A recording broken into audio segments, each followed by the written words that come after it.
Hi நண்பா, எல்லாருக்குமே பெரிய வணக்கம். நான் உங்கள் சந்துரு பேசுகிறேன். எல்லோரும் எப்படி இருக்கீங்க? எல்லோரும் சூப்பராக ஹாப்பியாக இருக்கு நண்பா. நானும் பார்த்தீங்கன்னா சூப்பராக இருக்கேன். இந்தியாவில் அதாவது இந்த மாதம் மே மாதம் 3வது வாரம் இல்லாட்டி இந்த மாதம் லாஸ்ட் வீக் பார்த்தீங்கன்னா ஐக்கூ தரப்புலேருந்து IQoo Z9X அப்படின்ற ஒரு பட்ஜெட் செக்மெண்ட்டில் ஸ்மார்ட் ஃபோன் வந்து லான்ச் பண்ண போகிறாங்க. இதோட ப்ராசஸர், பேட்ரி, டிஸ்பிளே ஓகே. கேமராவில் வந்து பார்த்தீங்கன்னா பிரைமரி லென்ஸ் ஓகே. இதை வந்து நீங்கள் வந்து ரொம்ப எக்ஸ்பெக்ட் பண்ணிடாதீங்க. ஏன்னா ஐக்கூவோட Z சீரிஸை பொறுத்த வரைக்கும் இந்த 15,000 18,000 ரூபாக்குள்ளே பார்த்தீங்கன்னா ப்ரைஸ் வந்து ஃபிக்ஸ் பண்ணுவாங்க.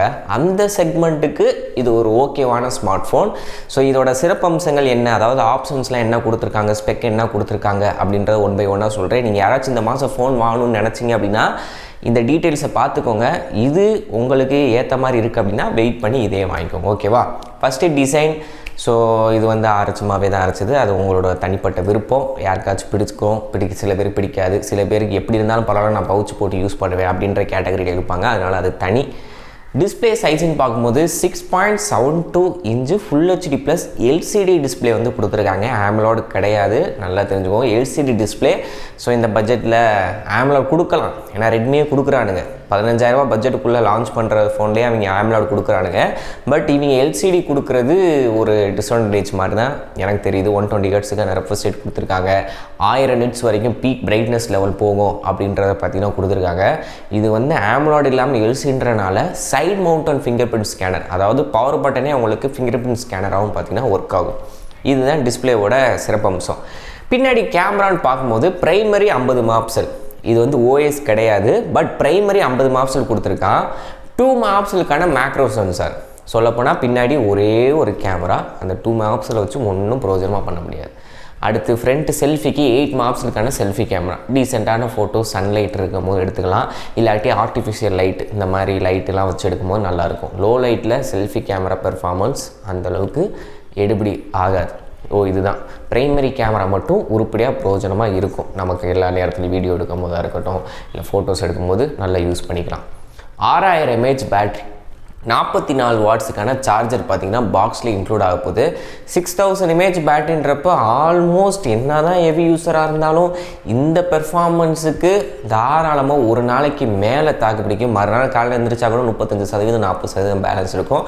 திருப்பி நீங்கள் சார்ஜர் போட்டுட்டு அன்றைக்கி இன்னொரு 1.5 நாள் கண்டினியூ பண்ணலாம். அந்தளவுக்கு பார்த்தீங்கன்னா பேட்டரி பேக்கப் நல்லா தான் நிற்கும். ஏன்னா உள்ளே யூஸ் பண்ண ப்ராசஸ் ஸ்னாப்ட்ராகன் 6 Gen 1 ப்ராசர் பார்த்தீங்கன்னா யூஸ் பண்ணியிருக்காங்க. பொதுவாக ஐக்கூ வந்து நிறையா நேரங்களில் இந்த பட்ஜெட் செக்மெண்ட்டில் MediaTek பக்கம் போவாங்க. இந்த பக்கம் ஸ்னாப்ட்ராகன் 6 Gen 1 வந்து பக்கம் போயிருக்காங்க.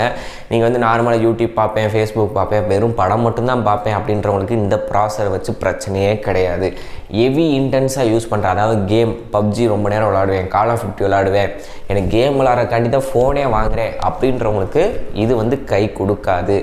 நார்மலாக ஃபோன் கால் பேசுகிறது, மெயில் செக் பண்ணுற, ப்ரொஃபஷ்னல் யூஸ் பண்ணுறீங்க, இல்லை வீட்டில் உள்ளவங்களுக்கு வாங்கி தரீங்க அப்படின்றதுக்கு தாராளமாக வாங்கலாம். ஒரு ப்ரொஃபஷ்னலாக ஃபோட்டோகிராஃபி ரிலேட்டடாகவோ இல்லை கேமிங் ரிலேட்டடாகவோ மல்டி டாஸ்கிங் பண்ணுறதுக்கோ வாங்கினீங்க அப்படின்னா இது உங்களுக்கு செட் ஆகாது. பேசிக் யூஸுக்கு இந்த ப்ராசர் வந்து செட் ஆகும். LPDDR4X ரேம் வந்து கொடுத்துருக்காங்க. UFS 2.2 ஸ்டோரேஜ் ஆப்ஷன் வந்து கொடுத்துருக்காங்க. அது போக IP64க்கான வாட்டர் அண்ட் டஸ்ட் ரெசிஸ்டன்ஸ், அதாவது ஸ்பிளாஷ் ரெசிஸ்டன்ஸ். சாரல் பட்டாலோ டஸ்ட்டு எதுவும் பட்டாலோ டேமேஜ் ஆகாது.